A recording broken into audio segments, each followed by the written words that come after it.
La terapeuta que convirtió mi trauma en entretenimiento. Como recopilé pruebas, expuse su crimen y derrumbé su imperio de confidencias violadas.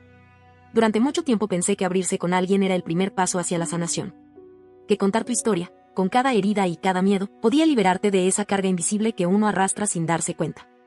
Por eso, cuando empecé terapia con la doctora Carmen, fui con el corazón abierto. La habían recomendado hasta el cansancio. Educada en Yale, autora de varios libros sobre trauma, columnista invitada en revistas de salud mental, y con una lista de espera que parecía broma. Era como si todo el mundo hablara de ella con una mezcla de respeto y admiración, como si no fuese solo una terapeuta, sino una especie de guía emocional de élite. Cuando finalmente me ofrecieron un cupo tras semanas de espera, lo tomé sin pensar. El consultorio estaba decorado con un busto casi cinematográfico. Sillas de cuero impecables, alfombra de hilo grueso, paredes repletas de diplomas enmarcados.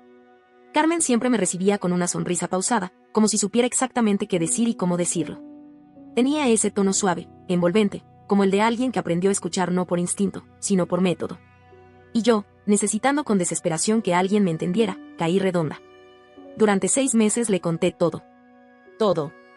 Mis traumas de infancia, la ausencia de mi madre, las crisis de ansiedad que me dejaban tirada en el suelo del supermercado mientras la gente me miraba como si fuera un animal herido.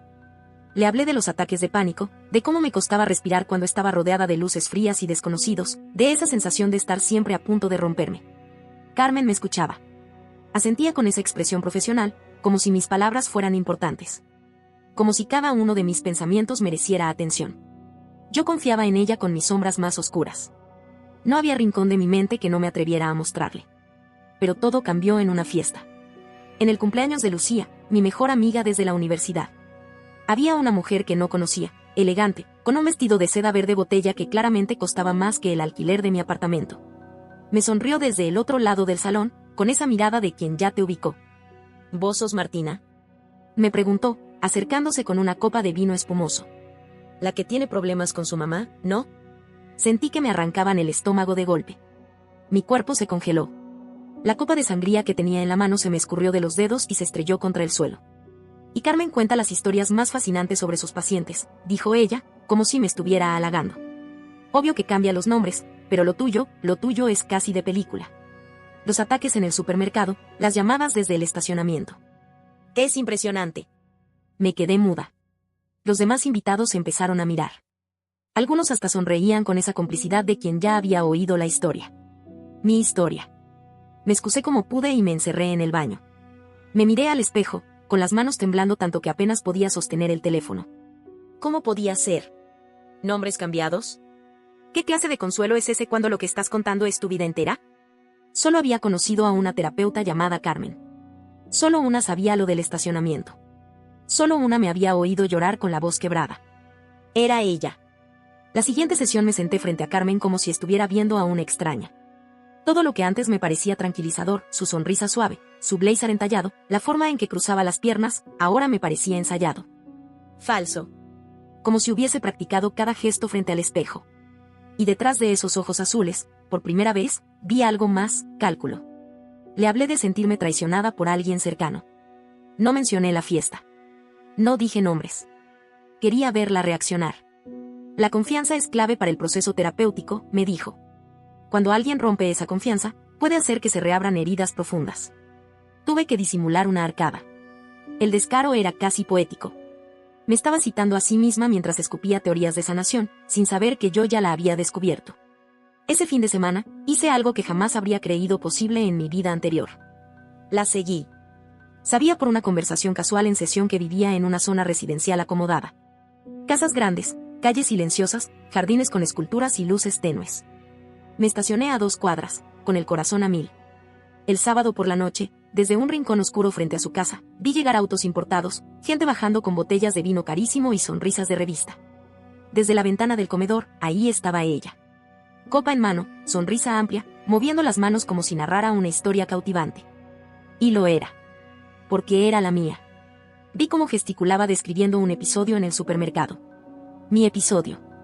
Hablaba de mi forma de hiperventilar, de cómo me había llamado llorando, de cómo las luces blancas me transportaban a episodios de la infancia que todavía me hacían temblar. Incluso imitó la forma en que había hablado por teléfono aquella vez. La gente se reía.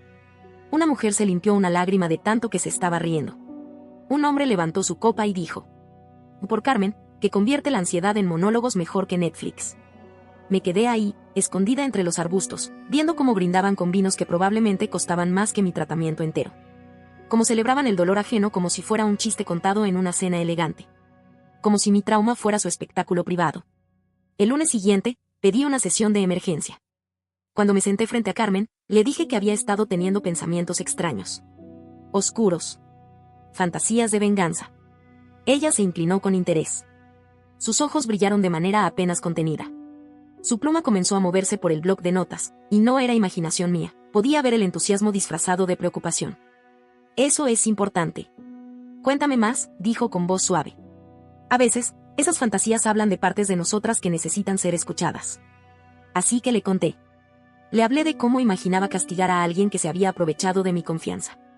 De cómo deseaba arruinarle la vida, no con violencia, sino con verdad. Con pruebas. Con justicia.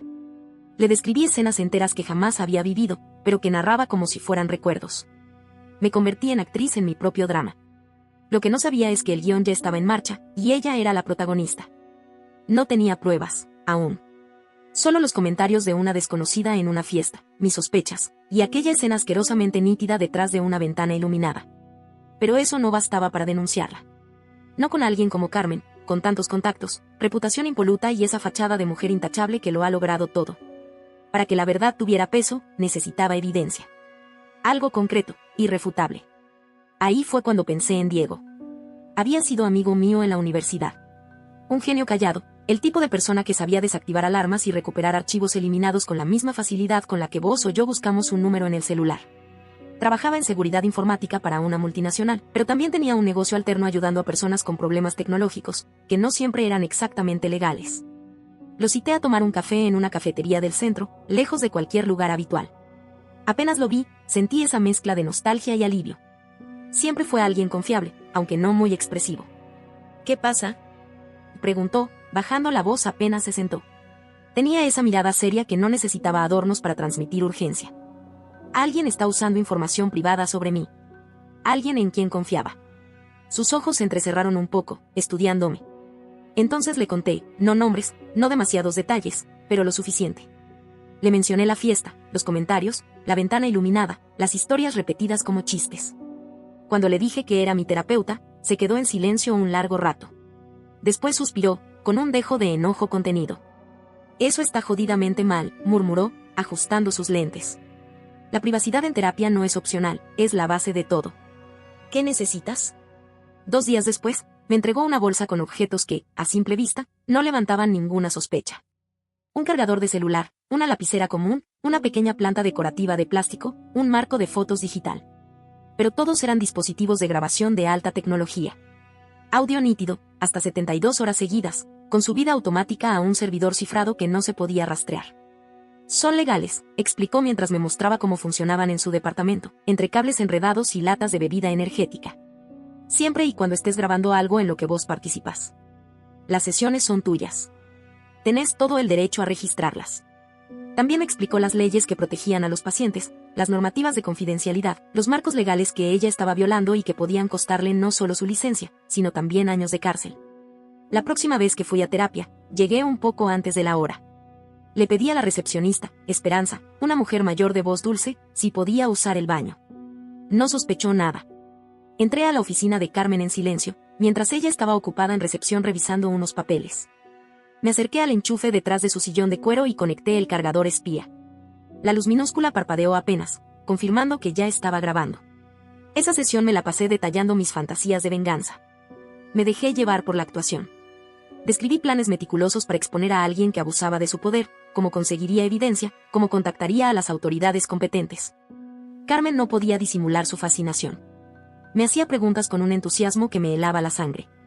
Y es muy interesante cómo tus pensamientos se volvieron tan organizados, dijo, anotando sin parar.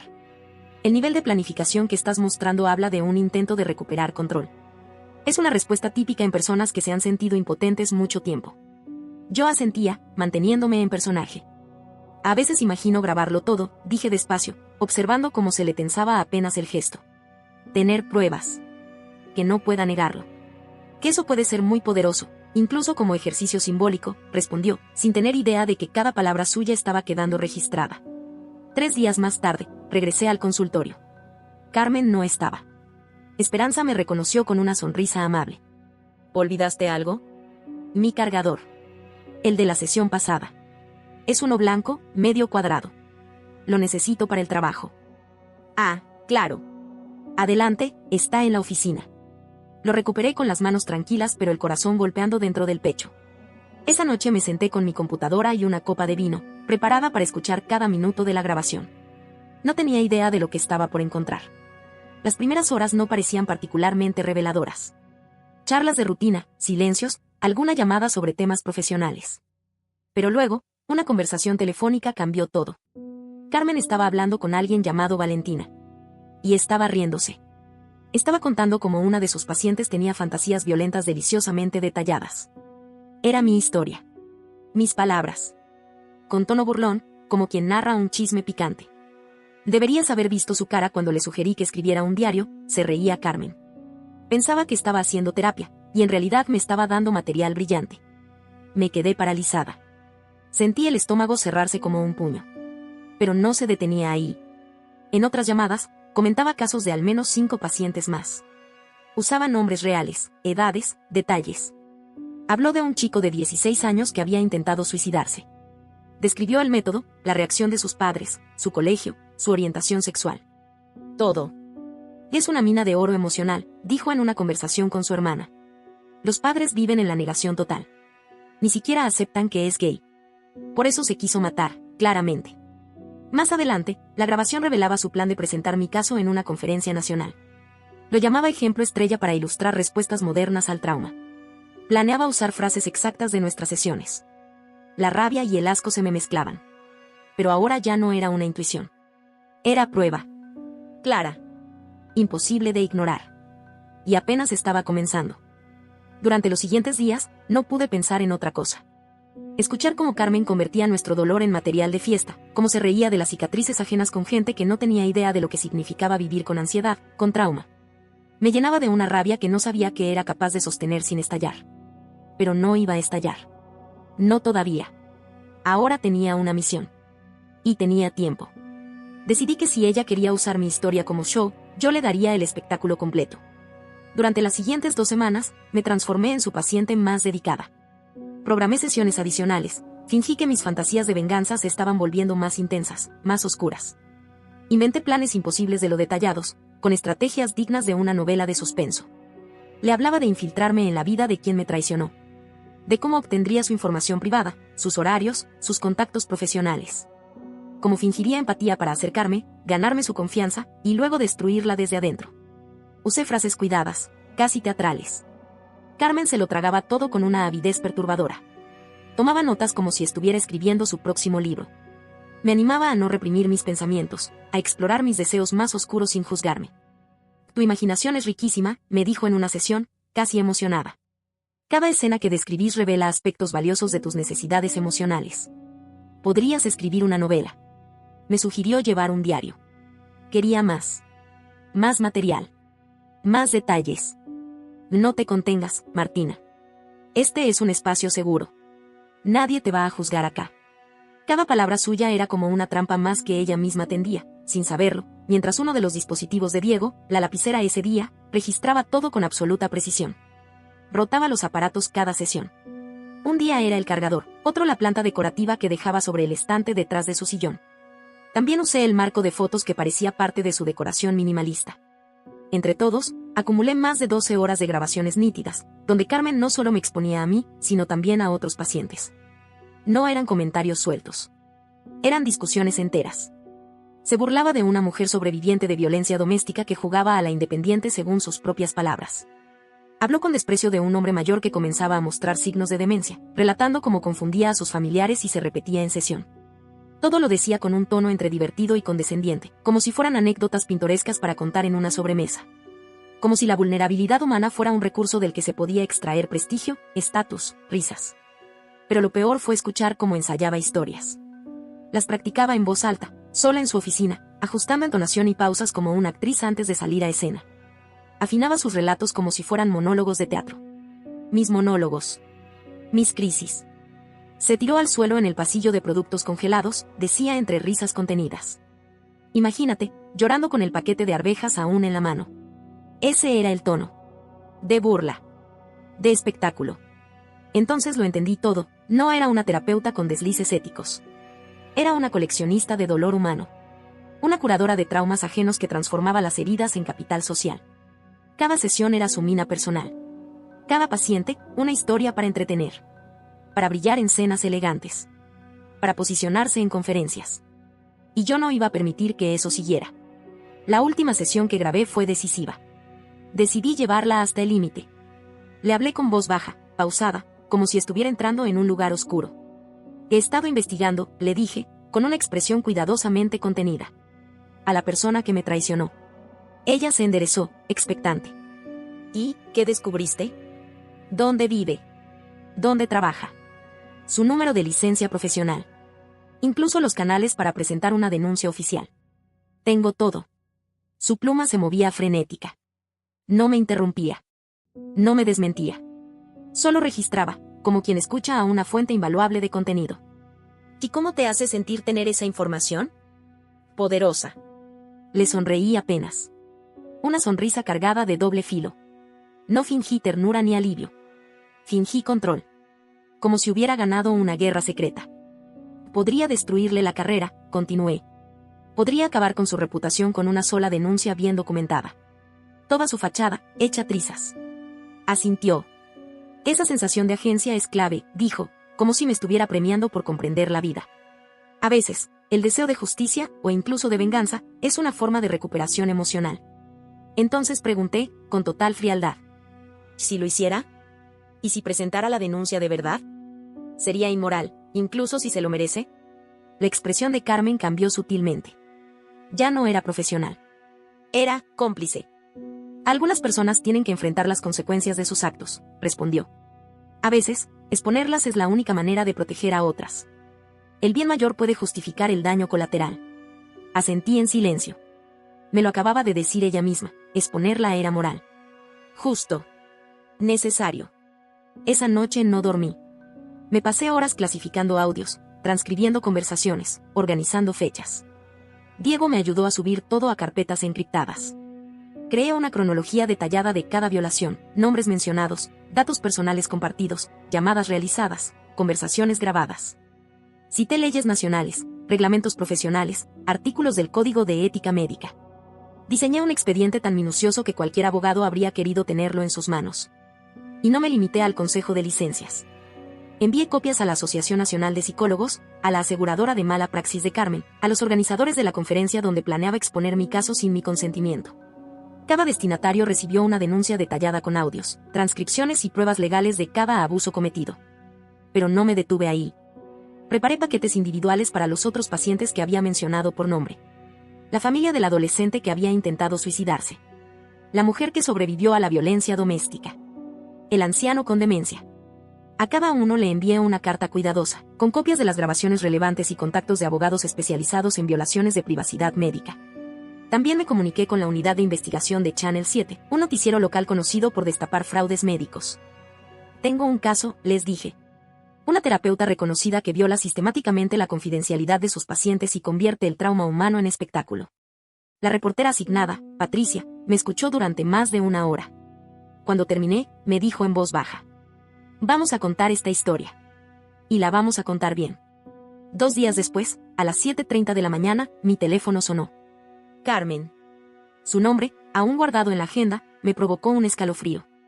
Martina, dijo apenas contesté. Necesito verte. Urgente.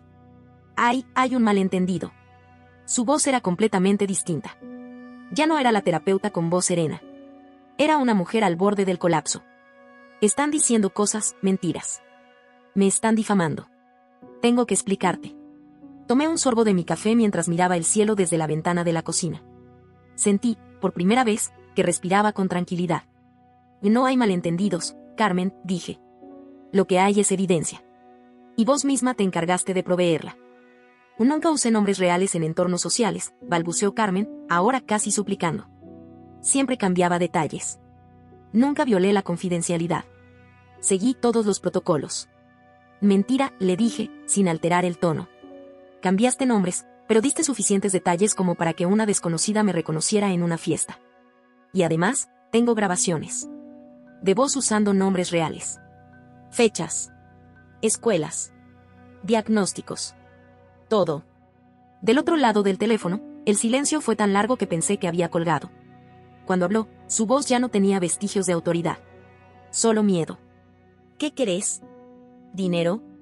Podemos arreglar esto privadamente. Puedo ofrecerte una compensación. No quiero nada de vos, respondí con absoluta calma. Ya tengo todo lo que necesito para asegurarme de que no vuelvas a dañar a nadie. Entonces, la máscara se cayó por completo. Suplicó. Lloró. Me habló de su carrera, de sus hijos, de todo lo que tenía que perder.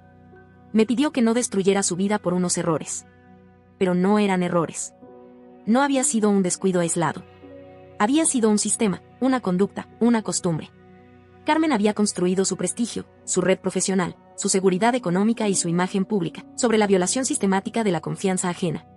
Sobre el dolor de otros. Colgué y la bloqueé.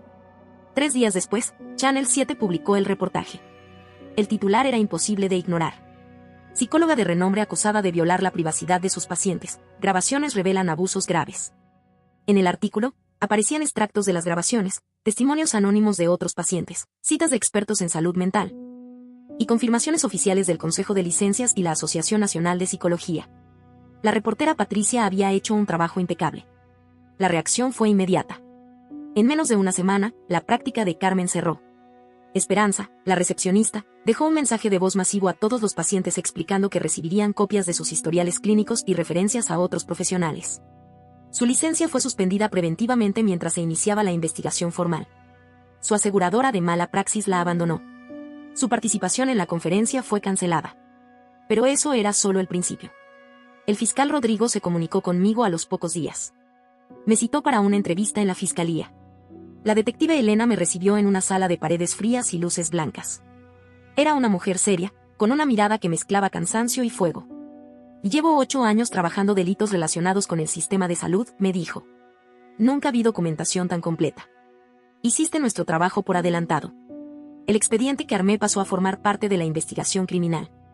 Rodrigo, delgado, pelo canoso, gestos precisos, desplegó los documentos sobre la mesa como si fueran cartas ganadoras. Las violaciones a la ley IPAA que documentaste son suficientes para cargos múltiples, explicó. Pero lo que hallamos al allanar su casa y oficina fue aún peor. Encontraron copias físicas y digitales de historiales clínicos, guardados ilegalmente. Carmen había estado vendiendo historias anónimas a laboratorios para estudios de mercado. Había publicado artículos basados en sesiones reales sin autorización. Incluso negociaba un contrato de libro usando fragmentos literales de las confesiones de sus pacientes. Se me revolvió el estómago. 6 meses después, me senté en primera fila en la audiencia del Consejo de Licencias. El salón estaba repleto. Expacientes, prensa, familiares, terapeutas. Todos en silencio, esperando que comenzara. Carmen ya no era la figura imponente de antes. Había adelgazado mucho. Su pelo antes perfecto ahora mostraba canas desordenadas. Su rostro, maquillado con urgencia, no lograba disimular la angustia. Vestía un traje negro que le colgaba. Evitaba mirar al público. Solo al suelo. Su abogado, Gabriel, era un hombre pálido, sudoroso. Apenas podía sostener sus propios papeles mientras alegaba que las grabaciones eran ilegales. El consejo lo interrumpió sin dramatismos. Los pacientes tienen todo el derecho de grabar sus propias sesiones. Las grabaciones son legales y admisibles. Cuando dijeron mi nombre, me puse de pie. Caminé despacio. Sentí cada mirada en la espalda, pero no me temblaron las piernas. Tenía que decir lo que otros no podían. La doctora Carmen me dijo una vez que la confianza es la base de toda sanación. Empecé. Tenía razón. Y también tenía razón cuando dijo que perder esa confianza puede reabrir heridas viejas. Pero lo que ella nunca entendió es que también puede dar fuerza, determinación y una claridad feroz para evitar que vuelva a ocurrir. Presenté mis pruebas una por una. Reproduje fragmentos seleccionados, transcripciones, fechas, comentarios, nombres, historias, reacciones. Cada evidencia era un golpe seco. No solo contra ella, sino contra un sistema entero que había permitido que prosperara. Gabriel intentó atacarme. ¿Admite que provocó a mi clienta con relatos falsos de venganza para inducirla al error? No me inmuté. y le dije exactamente lo que ella quería oír. Si eso la hizo exponer su verdadera ética, entonces quedó en evidencia. No porque yo haya mentido, sino porque ella nunca supo poner un límite profesional. La cara de Gabriel se desfiguró. No hizo más preguntas. Otros pacientes subieron. Contaron sus historias. Algunos lloraron. Otros simplemente no podían levantar la vista. Hasta Esperanza testificó. Dijo que había escuchado llamadas donde Carmen hablaba de pacientes histéricos o de consultas que daban para escribir una serie. El consejo deliberó 2 horas. El resultado fue unánime: revocación permanente de su licencia. Multa de 75,000 pesos. Y una referencia directa al Departamento de Justicia para avanzar en cargos penales. Al salir de la sala, Carmen se me acercó por el pasillo. Estaba temblando. Espero que te haya servido tu venganza, dijo con amargura. No fue venganza, le respondí. Fue justicia. Vos te destruiste sola. Yo solo me aseguré de que nadie más tuviera que pasar por lo que hiciste. Un año después, la detective Elena me llamó con la actualización final. Carmen se declaró culpable de 12 cargos. Evitó el juicio, pero fue condenada a 3 años de prisión federal y al pago de 1.8 millones de pesos en compensaciones a víctimas. Pero lo más poderoso fue el impacto más allá del caso. Mi denuncia abrió una investigación federal más amplia. Resultó que Carmen no era un caso aislado. Otros 3 terapeutas de su red también habían compartido datos de pacientes para conferencias, publicaciones y charlas privadas. Varios perdieron sus licencias. Algunos enfrentaron cargos. Las autoridades comenzaron a implementar auditorías aleatorias y nuevos protocolos de confidencialidad. Nunca volví a terapia. Pero fundé una organización, Protección de Privacidad del Paciente, una ONG que acompaña a víctimas de violaciones en salud mental y legal. Ya ayudamos a conseguir condenas contra 12 proveedores de atención y a recuperar más de 5 millones en compensaciones. El mes pasado, me invitaron a hablar en la conferencia donde Carmen pensaba presentar mi caso como espectáculo. Me subí al escenario. Conté mi historia. Sin adornos. Sin exageraciones. La sala se mantuvo en silencio hasta el último segundo. Y luego, de pie, aplaudieron. Lloraban. Agradecían. Una joven se acercó después. Estaba temblando. Mi terapeuta contó mi trastorno alimentario en su club de lectura. Me sentí culpable por estar molesta. Gracias por hacerme ver que no estaba loca. Le entregué una tarjeta. Le dije que ahora sí estaba acompañada. Carmen coleccionaba traumas como trofeos. Yo decidí coleccionar otra cosa: justicia. Claridad. Reparación. Y cada vez que alguien busca su nombre, lo primero que aparece es lo que verdaderamente fue. No su biografía en conferencias. No sus publicaciones. Sino el testimonio de quienes se negaron a seguir callando. Y eso, como ella misma habría dicho alguna vez, es profundamente terapéutico. No olvides dejar tu opinión en los comentarios, dejar tu like y compartir este video.